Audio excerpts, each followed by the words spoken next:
Hello and welcome to the most innovative learning experience on Earth. No small feat to be sure, and you will discover that GSU has earned this honor.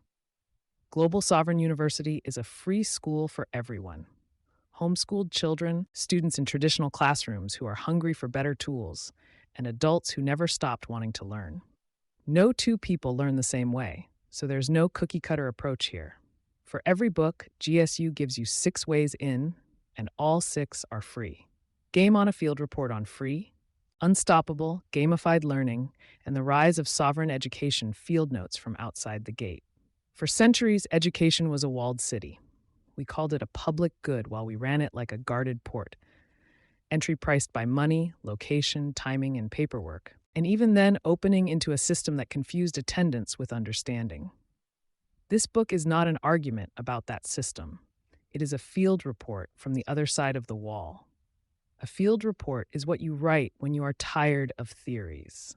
There is a place for academic debate about pedagogy and funding, but none of it matters if the learner is still standing outside the gate. So instead of arguing with the old model on its own terms, these pages walk the perimeter, name the hinges, and document what happens when the hinges come off.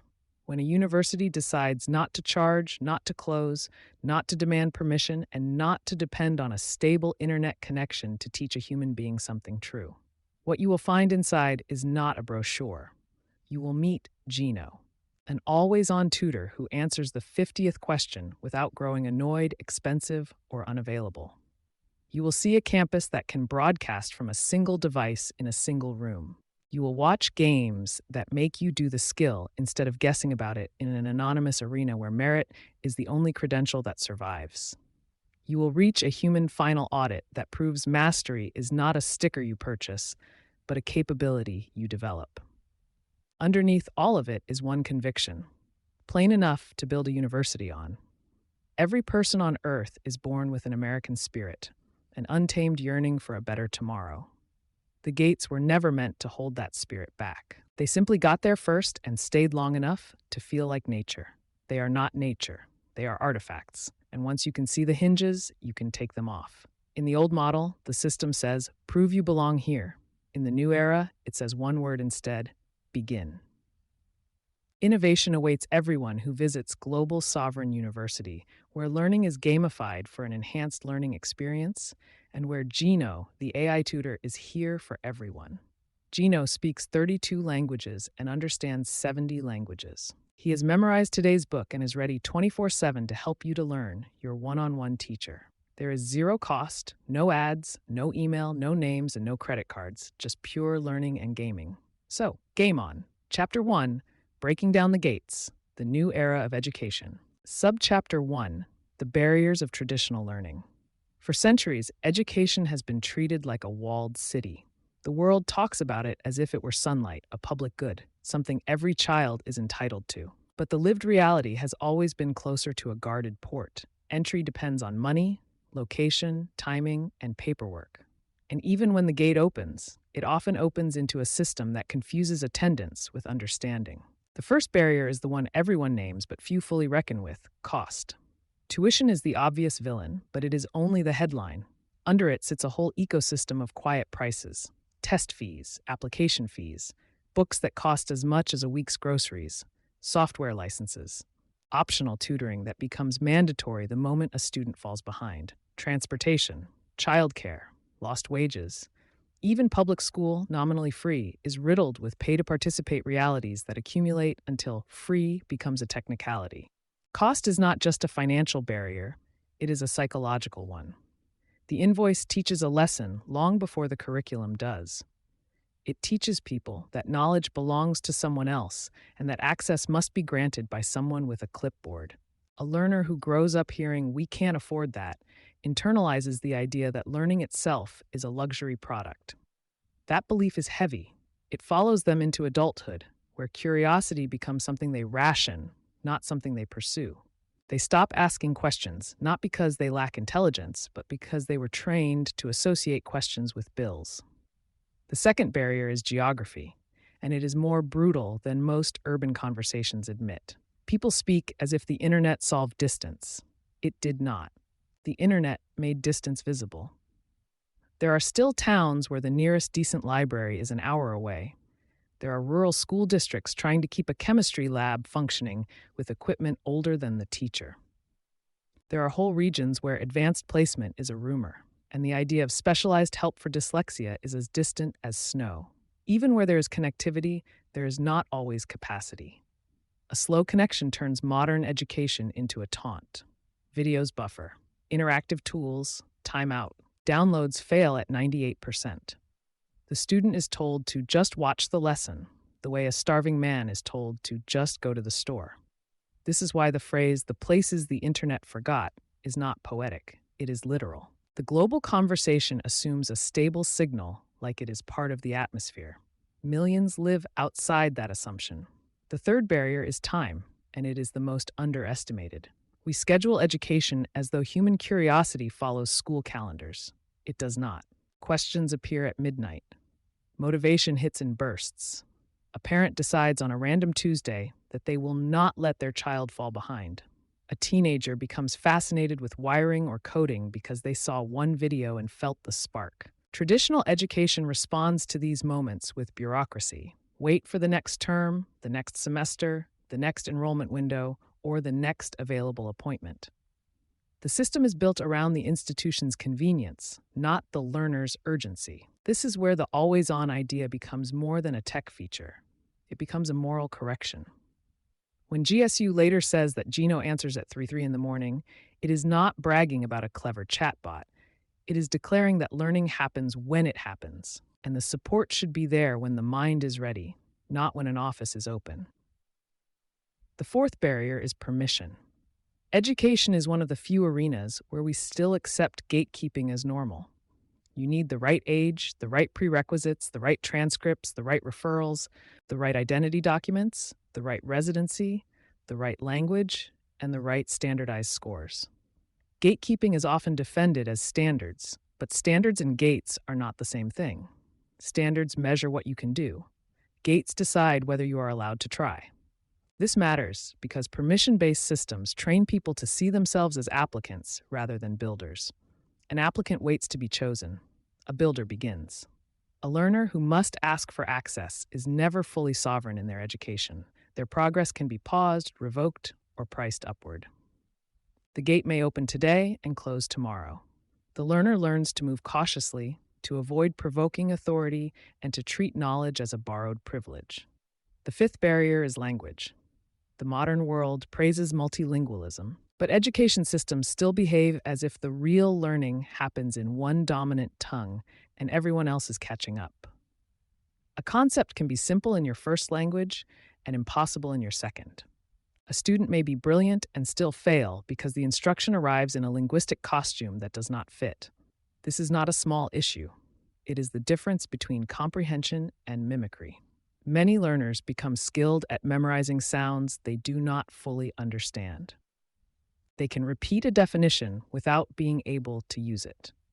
They can pass a test and still feel lost. That is not because they are lazy. It is because language barriers can turn education into theater, where the student performs the appearance of learning without receiving the substance. The sixth barrier is the one that hides behind all the others: the confusion between schooling and understanding. Traditional systems are designed to manage crowds. A classroom is logistics. A timetable is logistics. A curriculum map is logistics. None of those are evil. They are necessary in mass education. But they create a temptation to treat education as a process of coverage rather than mastery. So the system covers content, it gets through chapters, it assigns worksheets, it administers multiple choice tests that can be passed with pattern recognition and luck. And then it graduates students who have spent enormous time inside the machine but cannot reliably read a contract, calculate interest, spot a bad argument, or repair a basic household problem. This is where the time question becomes unforgiving. Later in this book, we will frame childhood as a 14,000-hour investment. That number is not used to shock, it is used to audit. 14,000 hours is enough time to become fluent in multiple languages, master difficult trades, and build genuine intellectual power. When a society spends that much time on a child and the child emerges unable to read confidently, the failure is not the child. It is the design. Traditional learning often promises education but delivers compliance. The grades become the goal. The diploma becomes the prize. The student learns how to play the school game, figure out what the adult wants, produce it, get the points, move on. This creates a graduate who is trained to be managed rather than trained to manage their own mind. And because the system is so large, it develops a reflex to protect itself. When outcomes disappoint, the blame is distributed downward. It is the student's fault. It is the parent's fault. It is the teacher's fault. It is society's fault. It is everything except the structure that turns learning into an assembly line. A final barrier, and perhaps the most personal one, is shame. Traditional education is full of ranking, sorting, labeling, and public failure. Many adults carry a private story. I'm not a math person. I'm not a reader. I'm not smart. These are not observations. They are scars. They are what a person says after the system convinced them that struggling is an identity rather than a stage. Shame shuts mouths. It stops questions before they form. It makes a learner avoid the very practice that would free them. A person who believes they are bad at reading will not read, and so they stay bad at reading. It becomes a sealed loop. And the system, with its time limits and its one-size pace, rarely breaks that loop. It simply moves on, leaving the learner to conclude that the problem is permanent. This is why private tutoring has always been so powerful. Not because tutors are magical, but because tutoring is one of the only educational environments where a learner can be wrong safely, repeatedly, without an audience. It replaces shame with iteration. But tutoring has historically been expensive, which means the very tool that could rescue the most vulnerable learners is reserved for the families least in need of rescue. Put all of these barriers together, and you get the old model in its clearest form. Education as a scarce resource, delivered on an institutional schedule, guarded by paperwork, priced by the hour, restricted by geography, and haunted by shame. GSU's argument is that none of that is inevitable. It is simply what we got used to. The gates feel normal because they have been there a long time. But the moment you imagine a university that does not charge, does not close, does not require permission, and does not depend on a stable internet connection, the old barriers begin to look less like reality and more like artifacts. In the pages ahead, you will see how that inversion works in practice. Gino answering without limit and without a bill. The campus broadcasting from a single device in a room. Games that require you to do the skill instead of guessing about it. Anonymous competition that strips away demographics and leaves only merit, and a human final audit that proves mastery is not a certificate you purchase, but a capability you demonstrate. But before we tour the new engine, it matters to name what the old gates are made of. When you can see the hinges, you can remove them. And once they come off, education stops being something a person is allowed to have and becomes what it should have been all along, something they can simply do. Subchapter 2, Why the World Needs Unstoppable Education. If the first half of the problem is identifying the gates, the second half is admitting what those gates do when they stay in place. They do not merely inconvenience learners. They decide, quietly and permanently, who gets to build a life with options and who must improvise a life with constraints. A society can survive many kinds of inequality, but educational inequality is uniquely catalytic. It does not sit still. It multiplies.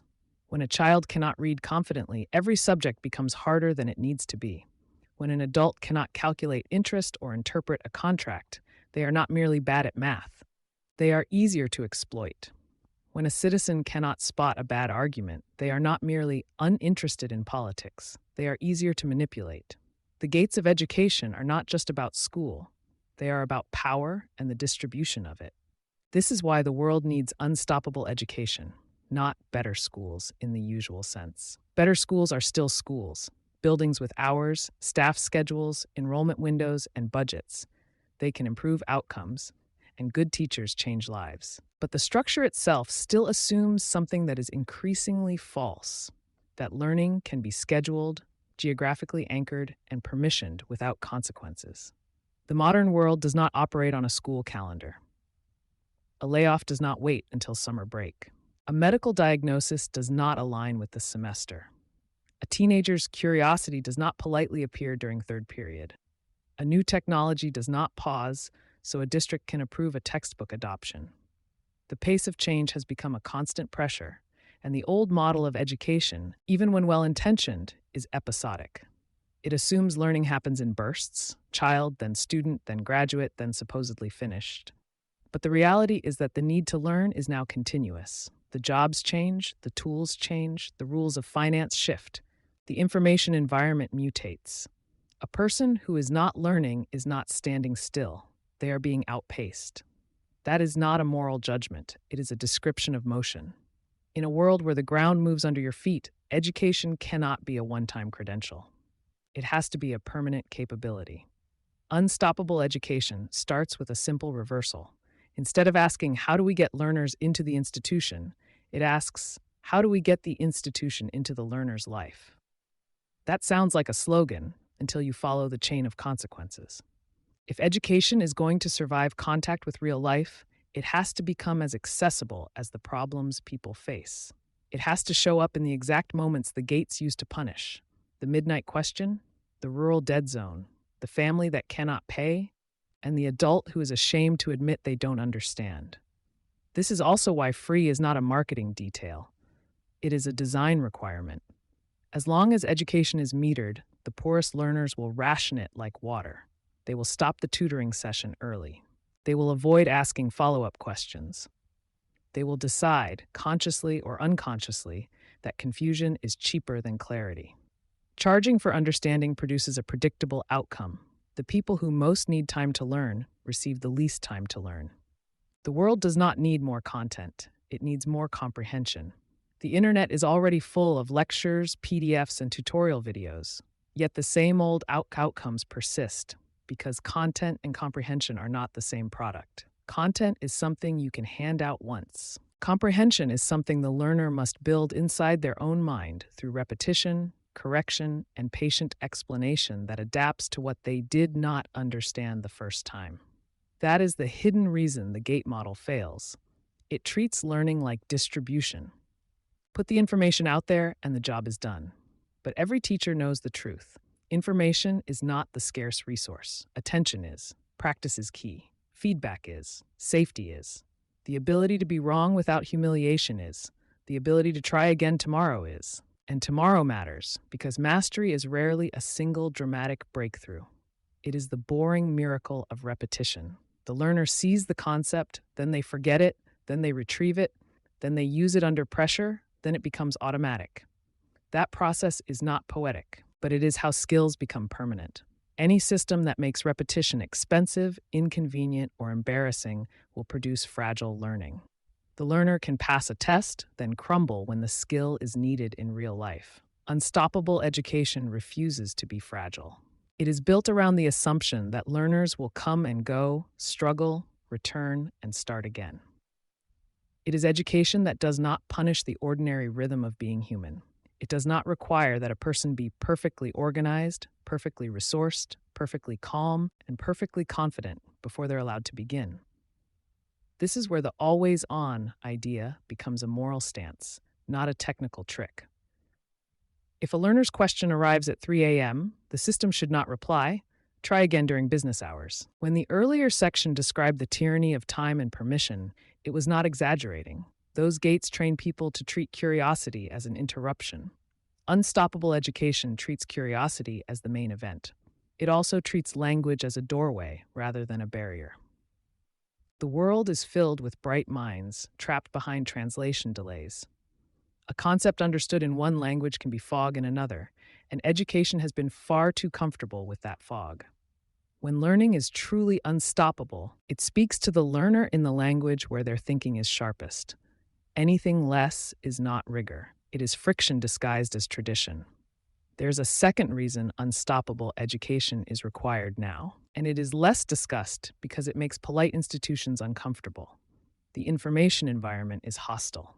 We are surrounded by persuasive design, propaganda, scams, and algorithmic outrage. A person without strong literacy, numeracy, and reasoning skills is not just undereducated. They are vulnerable. They can be sold lies that sound like explanations. They can be tricked by charts that look like facts. They can be steered by slogans that bypass thought. In that environment, education is not only about employment, it is about autonomy. A sovereign person is not one who never makes mistakes. It is one who can audit claims, check assumptions, and refuse manipulation. When GSU later talks about pillars like civic reasoning and the ability to spot a bad argument, it is not indulging in academic debate. It is building armor for the mind. This is also where shame becomes such a critical enemy. Shame keeps people dependent. A person who is embarrassed by their reading level will avoid reading. A person who believes they are not a math person will let others do the math for them, including the math that determines whether they are being cheated. Shame is a leash that looks like personality. Unstoppable education cuts that leash by making practice private, unlimited, and normal. It makes the beginner stage safe again. Notice what all of this implies. Unstoppable education is not merely a program for children. It is a parallel infrastructure for humans, period. The world is full of adults who were processed by the school machine for years and emerged with gaps they learned to hide. They do not need lectures about how they should have tried harder. They need a second chance that does not demand public confession. They need a way to build fundamentals without asking permission from a system that already labeled them once. This is why the next parts of this field report matter. A free, comprehending tutor that never sleeps changes the economics of practice. A campus that can broadcast locally from a small device changes the geography of access. Games that force you to do the skill, not guess about it, change the reliability of mastery. Anonymous competition changes motivation without importing the old class markers. A human audit at the end changes trust because it says the credential is not a sticker, it is a demonstrated capability. But for now, stay at the level of principle. If education remains stoppable, then it will always stop for the same people: the poor, the remote, the ashamed, the busy, the linguistically excluded, and the ones whose lives do not fit the institution's schedule. If education becomes unstoppable, it does something radical and quiet. It stops asking whether a person deserves access and starts assuming they do. The gates were never just a set of policies. They were a philosophy that learning must be controlled to be legitimate. Unstoppable education is the opposite philosophy made real, that learning becomes legitimate when it becomes usable, repeatable, and available to the person who needs it at the moment they need it for as long as it takes. In the old model, the system says, "Prove you belong here." In the new era, the system says, "Begin." And if you begin, it will not disappear on you. That is what the world needs now, not because it sounds inspiring, but because the alternative is a planet where knowledge keeps concentrating in the same pockets while everyone else is told to live with the consequences.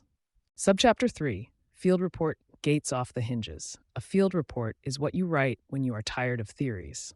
There is a place for academic debate about pedagogy, policy, and funding models, but none of that matters if the learner is standing outside the gate. So instead of arguing with the old system on its own terms, this report does something more practical. It walks the perimeter, names the hinges, and then documents what happens when the hinges are removed. The first thing you notice, once the gates come off, is silence. Not the silence of emptiness, but the silence of a missing barrier. In the traditional model, you can hear the machinery before you ever learn anything. Enroll, apply, verify, schedule, pay, wait. There is always a clerk somewhere in the process, even when the clerk is disguised as a website form. The moment the new model is live, that noise disappears. The learner arrives and begins. No petitioning, no proving you deserve a turn. That is the beginning of the unstoppable idea made real, education that does not ask to be allowed. Start with the most brutal hinge, cost. In the old model, the minute a learner needs repetition, the meter starts. They might be willing to pay once or twice, but learning rarely respects a budget. Reading takes repetition, math takes repetition, critical thinking takes repetition. And the learner who needs the most repetition is often the one with the least money. The gate does not just exclude, it sorts. It ensures that the people who most need time receive the least of it. Now remove the invoice entirely and watch the behavior change. A learner who once rationed questions starts asking follow-ups. A parent who is afraid to admit confusion stops performing competence and starts seeking clarity. The adult who carries the private shame of "I'm not smart" takes a risk, because the risk no longer includes a bill or a public embarrassment. When the cost is zero, the learner stops negotiating with themselves and starts negotiating with the material, which is the only negotiation that matters. That is why the presence of Geno, the global education navigation operator, is not merely a novelty. The significance is not that an AI can answer questions. The significance is that it can answer the 50th question without becoming annoyed, expensive, or unavailable. The learner does not have to make it count. They can learn the way humans actually learn, by circling the same concept from different angles until it clicks. The second hinge is geography, and here the report becomes almost physical. Distance is not an abstraction when you have watched a student do homework in a parking lot to steal Wi-Fi. Distance is not a metaphor when the nearest tutor is 2 towns away and the bus stops running at 6. The internet made a promise it could not keep, that connectivity would dissolve geography. It helped, but it did not dissolve it. It created a new caste system, those with stable bandwidth and those without. When the campus is designed to travel, geography loses its leverage. This is the logic behind Geno in a box and University on a stick. The first turns any room into a local campus by broadcasting a full library, games, and tutoring over its own Wi-Fi signal. The second compresses the arsenal into something a person can carry on a flash drive, copy once, and use forever. In the old model, you build schools like forts and ask learners to march to them. In the new model, you build education like water and let it flow around obstacles. You begin to see how radical this is when you imagine where education usually fails. Clinics, shelters, remote villages, ships, rural homes, prisons, blackout zones, and the quiet corners of cities where bandwidth exists but money does not. The old system treats these as hard to reach.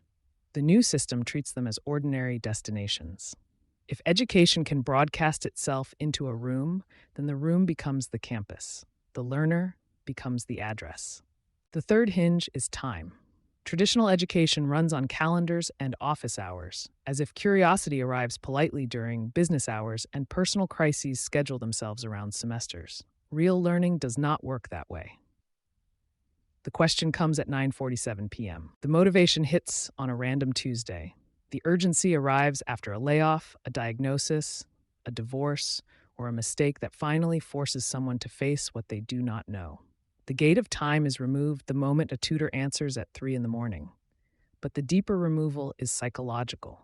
When learning is always available, the learner stops postponing the beginning. "I'll do it later" loses its power when later is no longer required. A person can take 5 minutes, then 5 more, then an hour, without asking anyone's permission. This matters because a great deal of human progress comes from small, repeated returns. Not heroic marathons, but habits. The mother at a kitchen table taking today's summit on a cracked phone is not a marketing story. It is the natural behavior of a person who can finally learn in the actual seams of their day. The fourth hinge is permission, and this is where most systems reveal their true philosophy. The old gate says, "Prove you belong here." It demands prerequisites, transcripts, scores, forms, and identity checks. Sometimes these are justified as quality control, but they often function as sorting mechanisms, deciding who is allowed to even attempt the climb. When the gate is removed, standards do not vanish, they simply move. GSU's model, as you will see later in the book, is not gatekeeping at the entrance. It is verification at the end. The learner does not need permission to begin, but they do need the capability to claim mastery. This is why the master's certification is designed as a gauntlet of 12 pillars, each tested deeply, and why the final audit is human. A machine can provide scale. Only a person can provide that last layer of accountability that feels like a handshake and a mirror at the same time. This is an inversion that traditional institutions rarely attempt. Open doors, hard finals. No admissions officer, no tuition, no gate at the front. But at the end, a learner who claims mastery must demonstrate it, face to face, under real questioning, with nowhere to hide behind a multiple choice pattern. The fifth hinge is language. In the old model, language is treated like a prerequisite. Learn the dominant tongue, and then you may access the real content. This forces countless learners into mimicry. They learn how to repeat, not how to understand. When a tutor speaks to the learner in the language where their mind is sharpest, comprehension speeds up. Shame drops. The learner stops translating in their head and starts reasoning. A concept explained in the right language is not easier in a dishonest way. It is simply clearer, which is what education was supposed to provide all along. The point is not to eliminate challenge. The point is to eliminate friction that masquerades as rigor. The sixth hinge is the one that hides in plain sight, the confusion between being taught and becoming capable. This is where gamification stops being a gimmick and becomes a design correction. Traditional systems reward exposure. You sat through the lesson, you turned in the worksheet, you passed the quiz, and you advanced. But exposure is not mastery. Mastery is performance under pressure, reliably, repeatedly, in different contexts, with errors corrected and skills made automatic. This is why the GSU games are built around doing the skill instead of answering trivia about it. You spell to get better at spelling. You solve problems to get better at solving. The game does not decorate learning. The game is the learning, repeated until it becomes a reflex. And then the field report notices something else. Motivation changes when the system keeps score. The anonymous global leaderboard is not a toy. It is an engine. It strips away the usual determinants of who gets to feel smart and replaces them with a single question. Did you do the work? And can you perform? In the old world, who is the better student is often answered by resources before the student ever begins. In the new arena, a learner in Nairobi can outrank a learner in Eugene, Oregon, and the board does not know who either of them is. It knows only outcomes. Used well, this is not cruelty. It is belonging. It is the invitation that millions of learners have never received. You are allowed to compete in the arena of intellect, and the arena will judge you by merit, not by pedigree. So what happens when the gates come off their hinges? The learner stops pleading and starts building. The parent stops apologizing and starts practicing. The teacher stops begging for software budgets and starts embedding free tools. The rural home stops waiting for infrastructure and starts broadcasting it locally. The adult who thought the shame was permanent discovers it was circumstantial. And then the most important thing happens. Time becomes accountable. Earlier, we framed childhood as a roughly 14,000-hour investment inside classrooms. That number is not meant to insult teachers or romanticize alternatives. It is meant to ask a plain question. What did the child get for what the child paid? When education is unstoppable, that question gets sharper because the excuses get weaker. If a person can learn for free, without limit, in private, in their own language, on their own schedule, with games that make practice addictive and tools that travel offline, then the only remaining constraint is the one no system can remove for you. The willingness to begin and to return. This is not utopian. It is simply a different set of hinges. The old system's hinges were money, geography, bureaucracy, office hours, and shame. The new system's hinges are practice, repetition, and personal responsibility, supported by tools that refuse to disappear. The gates come off, and the path is finally honest. It is not easy. It is possible, which is the first requirement for everything that follows. This is why this section is a field report rather than a manifesto. These are not distant proposals. They are observable behaviors in a live system. When the barriers are removed, learners do what learners have always done. When the environment stops punishing them for being beginners, they learn. Every person on Earth is born with an American spirit, an untamed yearning for a better tomorrow. Dr. Jean, a constant.